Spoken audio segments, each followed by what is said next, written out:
1432 বঙ্গাব্দ 21 মার্চ 2026 তারিখ শনিবার সারা দেশে পবিত্র ঈদ উল ফিতর অনুষ্ঠিত হবে ইনশাআল্লাহ।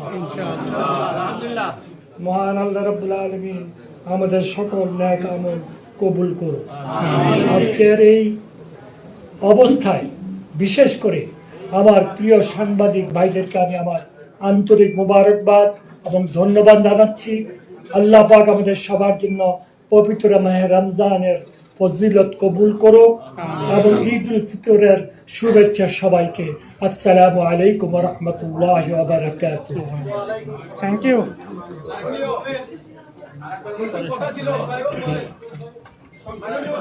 চাঁদ দেখা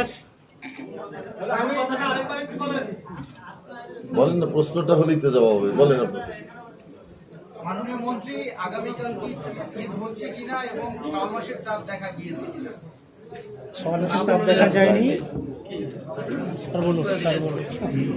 শাওয়াল মাসের চাঁদ দেখা যায়নি বলে আগামী দিনের পরের দিন ঈদ হবে ইনশাআল্লাহ, শনিবার।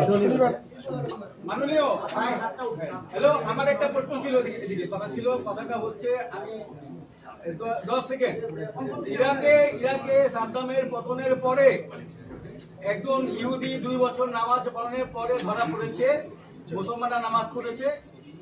আমি যে বলতে চাচ্ছি যে আমাদের দেশে চাঁদ নিয়ে 2টা পক্ষ আছে। একটা পক্ষ শরিয়া মোতাবেক চাঁদ দেখে নামাজ পড়বে, আরেকটা পক্ষ সারা পৃথিবীতে একসঙ্গে 2টা নামাজ পড়তে চাচ্ছে। এরা কারা? এরা একটু জানার জন্য ইহুদি পক্ষ হয়ে কাজ করছে কিনা? ধন্যবাদ। প্রিয় ভাই আমার, আপনারা তো মাননীয় মন্ত্রী বলেন, মাননীয় শব্দটা না বললে হয়।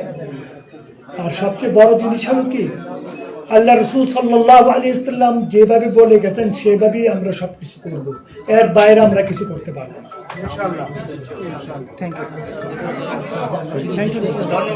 Thank you.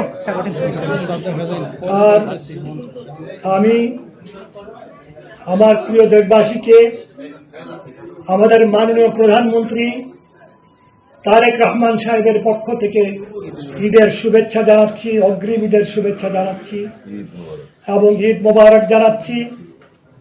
এবং আপনারা দয়া করে ঈদের দিন খাস করে দোয়া করবেন আল্লাহ পাক যেন তারেক রহমান সাহেবকে এবং ওনার সরকারকে আল্লাহ পাক যেন হেফাজত করেন এবং আল্লাহর হুকুমকে বাস্তবায়িত করার জন্য যেন আমাদেরকে কাজ করার তৌফিক দান করেন। আসসালামু আলাইকুম ওয়া রাহমাতুল্লাহি ওয়া বারাকাতুহু।